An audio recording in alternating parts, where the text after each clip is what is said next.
बिस्मिल्लाहिर्रहमानिर्रहीम अल्हम्दुलिल्लाहि रब्बिल आलमीन अस्सलातु वस्सलामु अला खातिमुन नबिय्यीन सल्लल्लाहु ताला अला हबीबिही मुहम्मदिन व अला आलिहि वसल्लम। अस्सलामु अलैकुम व रहमतुल्लाहि व बरकातुहू।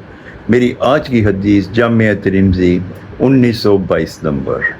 हज़रत जरीर बिन अब्दुल्ला रज़ी अल्लाह ताला अन्हु बयान करते हैं कि रसूल अल्लाह सल्लल्लाहु अलैहि वसल्लम ने इरशाद फरमाया, अल्लाह ताला उसके साथ रहम नहीं करेगा जो दूसरों के साथ रहम नहीं करता।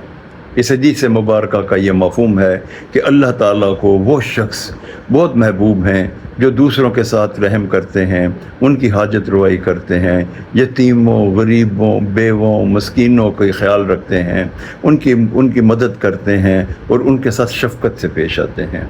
और जो उनके साथ रहम नहीं करते, अल्लाह ताला उनके साथ भी रहम नहीं करेगा और उनका अंजाम ख़राब है। और जो रहम करते हैं वो आखिरत और दुनिया दोनों में फलाह पाएंगे। जिन पे अल्लाह ताला रहम कर दे उसके लिए कोई परेशानी नहीं। अस्सलामु अलैकुम व रहमतुल्लाहि व बरकातुहू।